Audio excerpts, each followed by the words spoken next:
कहानी शुरू होती है और पानी में कुछ डूबते हुए लोगों को दिखाते हैं जिन्हें बचाने कुछ सोल्जर आते हैं। इन्हीं में एक सोल्जर थॉमस भी होता है। वो रस्सी छोटी होने की वजह से लोगों को बचाने के लिए पानी में कूद जाता है, लेकिन पानी में कूदते हुए उसका सर एक बोट से टकराता है जिससे वो बुरी तरह से घायल हो जाता है। अब हम कुछ फ्लैशबैक के सीन देखते हैं जिसमें दिखाया जाता है कि कुछ दिन पहले ही थॉमस तालाब में रहा होता है। उसके बाद थॉमस फ्रेश होता है और अपने सफर को दोबारा शुरू करता है। तालाब के पास बैठकर ही थॉमस अपने पुराने टाइम को याद करता है जब वो अपने दोस्तों के साथ बार में गया था। उस बार में थॉमस एक लड़की एंजिला से मिलता है। थॉमस को वो लड़की इतनी पसंद आती है कि वो उससे बात करने के लिए आगे बढ़ता है। बातों ही बातों में थॉमस एंजिला से उसका नंबर लेता है। थॉमस वहां से जाने के कुछ दिन बाद एंजिला को कॉल करता है, लेकिन वो उसकी कॉल उठाती ही नहीं। ये देखकर थॉमस एंजिला से मिलने एक म्यूजियम जाता है। दरअसल एंजिला इस म्यूजियम में काम करती थी। थॉमस वहां जाकर एंजिला से पूछता है कि तुमने मेरी कॉल रिसीव क्यों नहीं की, जिस पर एंजिला कहती है कि तुमने मुझे सिर्फ एक ही बार कॉल की थी, उसके बाद 2 हफ्ते बाद रात के 2 बजे कॉल की थी।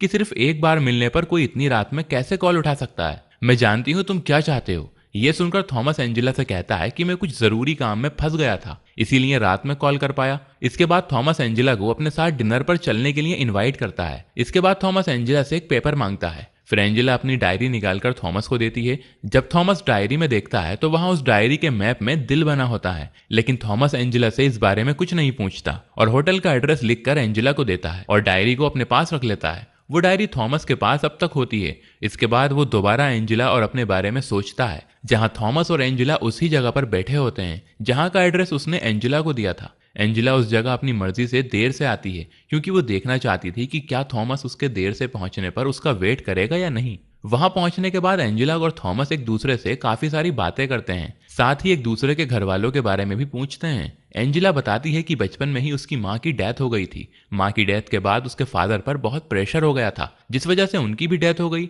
इस पर थॉमस भी एंजिला को बताता है कि मैंने भी बचपन में अपने पेरेंट्स खो दिए हैं, दरअसल वो मुझे छोड़कर चले गए थे। इसके बाद थॉमस एंजिला की डायरी अपनी पॉकेट से निकालते हुए मैप पर बने दिल के बारे में पूछता है, लेकिन एंजिला थॉमस को इस बारे में नहीं बताना चाहती थी और अपनी डायरी थॉमस से वापस मांगती है, लेकिन थॉमस बिना पता किए एंजिला की डायरी उसे नहीं देता। इसके बाद एंजिला थॉमस को बताती है कि मैप में जिस जगह पर दिल बना है वहां ब्लू केव नाम की एक जगह है जहां वो अपने हस्बैंड के साथ जाना चाहती है। वहीं अब थॉमस प्रेजेंट में भी एक सफर कर रहा होता है।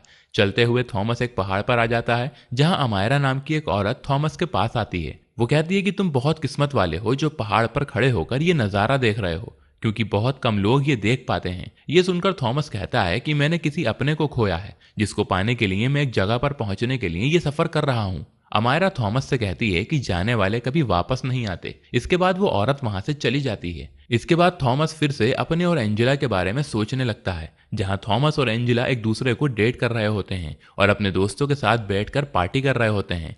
अब तक एंजिला और थॉमस ने शादी नहीं की थी। एंजिला थॉमस के बारे में जानती थी कि वो एक सोल्जर है और अपने मिशन के लिए थॉमस एंजिला को कुछ कुछ टाइम के लिए छोड़कर चला जाता था, लेकिन ये बात एंजिला को बिल्कुल पसंद नहीं होती है। एंजिला चाहती है कि वो दोनों शादी करके हमेशा एक दूसरे के पास रहें। एंजिला को थॉमस का सोल्जर बनना पसंद नहीं होता क्योंकि उसमें थॉमस की जान को खतरा भी होता है। इसीलिए एंजिला चाहती थी कि थॉमस ये काम छोड़ दे। एक दिन थॉमस अपने मिशन से लौटकर एंजिला के पास आता है और इसके बाद वो दोनों एक जगह पहाड़ों वाली जगह पर घूमने जाते हैं और थॉमस वहीं पर एंजिला को शादी के लिए प्रपोज करता है। लेकिन इस पर एंजिला कहती है कि तुम हमेशा मुझे छोड़कर जाते हो, मैं तुम्हारे साथ कैसे रह सकती हूँ। इस पर थॉमस कहता है कि सिर्फ मेरे कुछ मिशंस बाकी हैं, इसके बाद हम हमेशा साथ रहेंगे। अब वही मूवी को प्रेजेंट टाइम में दिखाया जाता है। थॉमस अपने और एंजिला के इस वक्त को याद करके अपना आगे का सफर शुरू करता है। उसे चलते हुए रात हो जाती है, जहां वो जंगल में एक कुत्ते का छोटा बच्चा देखता है। थॉमस उस पपी को उठाकर अपने साथ रख लेता है और उससे बातें करते हुए अपना आगे का सफर शुरू कर देता है।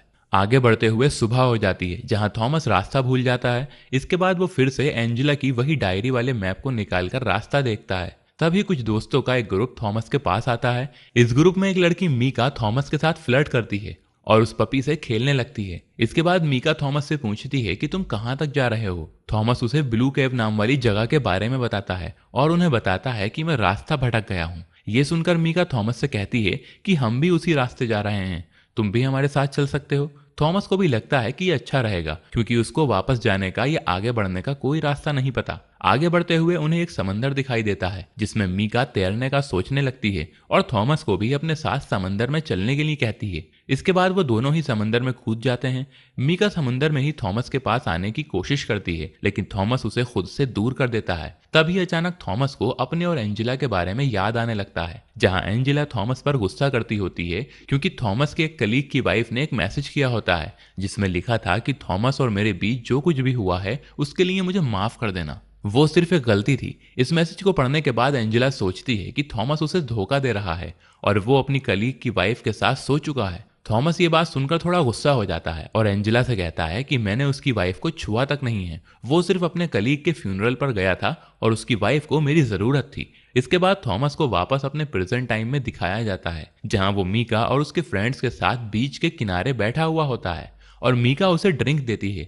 इसके बाद मीका थॉमस से ब्लू केव पर जाने की वजह पूछती है। थॉमस मीका को बताता है कि वो किसी को ढूंढने के लिए वहां जा रहा है। मीका थॉमस को समझाते हुए कहती है कि तुम्हें वहां पर कोई नहीं मिलेगा। इसके बाद थॉमस ड्रिंक पीता है और वो वहीं बेहोश हो जाता है, जिसका फायदा उठाकर मीका और उसकी दोस्तें थॉमस के साथ गलत काम करती हैं। अगले दिन सुबह में थॉमस की आंख खुलती है तो वो देखता है कि वो वहां अकेला है, सिर्फ उसका डॉग उसके साथ है। इसके बाद थॉमस फिर से अपना सफर शुरू कर देता है। चलते हुए थॉमस फिर से अपने और एंजेला के बारे में सोचता है। उनकी शादी को 5 साल हो चुके हैं, लेकिन एंजेला थॉमस से नाराज रहती है क्योंकि थॉमस हमेशा ही अपने मिशन की वजह से उसे छोड़कर जाया करता था। थॉमस को फिर से एक मिशन पर जाना होता है। ये बात वो एंजेला को बताता है तो वो उससे गुस्सा हो जाती है। थॉमस एंजेला को समझाते हुए कहता है कि ये मिशन मेरे लिए बहुत जरूरी है क्योंकि ये मेरा आखिरी मिशन है, मैं इसके बाद किसी मिशन पर नहीं जाने वाला। इसके बाद थॉमस रिजाइन पेपर्स एंजेला को दिखाता है, जिन्हें देखकर एंजेला बहुत खुश होती है। अब कहानी फिर से प्रेजेंट में आती है, जहां थॉमस अपना सफर करते हुए आगे बढ़ रहा है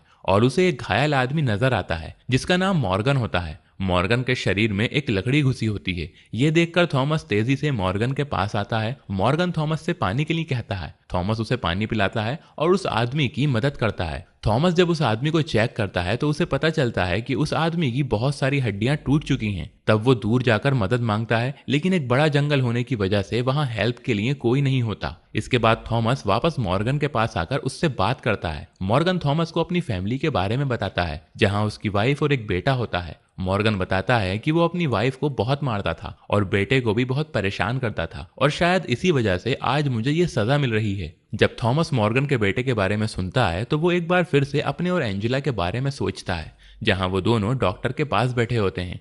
डॉक्टर उन्हें बताता है कि एंजेला प्रेग्नेंट है। यह सुनकर वो दोनों ही बहुत खुश होते हैं, लेकिन अचानक ही एक बुरी खबर डॉक्टर उन दोनों को बताते हैं, जहां एंजेला की रिपोर्ट में कैंसर होता है और एंजेला के पास अब ज्यादा वक्त नहीं बचा था। तभी अचानक प्रेजेंट में मॉर्गन की मौत हो जाती है। ये देखकर थॉमस अपनी सोच से बाहर आता है और वहां एक छोटे बच्चे को देखता है। उस बच्चे को देखकर थॉमस उसका पीछा करना शुरू करता है। पीछा करते हुए अंधेरे की वजह से थॉमस एक समंदर में गिर जाता है। अगले दिन सुबह में उस समंदर के सामने ही थॉमस को एक गुफा दिखती है। थॉमस जैसे ही उस गुफा के अंदर जाता है वो देखकर हैरान हो जाता है, जहां थॉमस को पता चलता है कि वो अपनी मंजिल यानी कि ब्लू केव पर आ चुका है। ये वही जगह होती है जहां एंजेला हमेशा से आना चाहती थी। थॉमस इस जगह को देखकर खुश हो रहा था कि तभी उसे फिर से वही बच्चा दिखाई देता है और उसे गुफा में ही एक दरवाजा भी दिखता है, जिस दरवाजे से वो बच्चा अंदर चला जाता है। थॉमस भी उस बच्चे का पीछा करते हुए उस दरवाजे के अंदर जाता है। जैसे ही थॉमस अंदर जाता है उसे पता चलता है कि वो अपने ही घर के अंदर पहुंच चुका है और देखता है कि एक चेयर पर उसके ही कमांडर बैठे होते हैं। थॉमस को इस बारे में कुछ भी समझ नहीं आ रहा था। वो अपने कमांडर से इस बारे में पूछता है कि आखिर ये क्या है। तब कमांडर थॉमस को बताते हैं कि जब तुम एक मिशन पर गए थे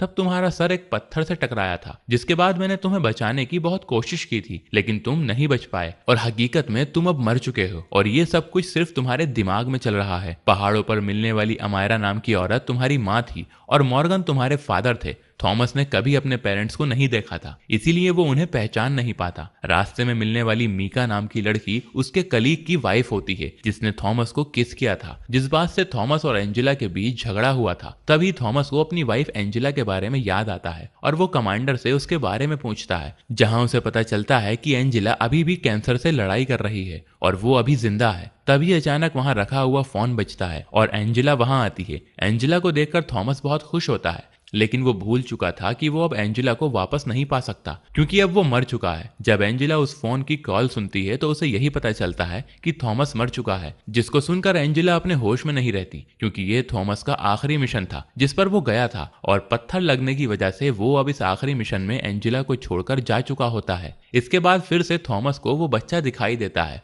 जो उसका अपना ही बेटा था, और अब 5 साल का हो चुका है। थॉमस को अब समझ आता है कि वो 5 साल के लिए मिशन पर गया था, और उस मिशन में ही वो अपनी फैमिली से हमेशा के लिए दूर हो चुका है। इसके बाद एंजेला अपने बेटे के साथ ब्लू केव के पास जाती है, और ये कहानी इस मोमेंट पर खत्म हो जाती है।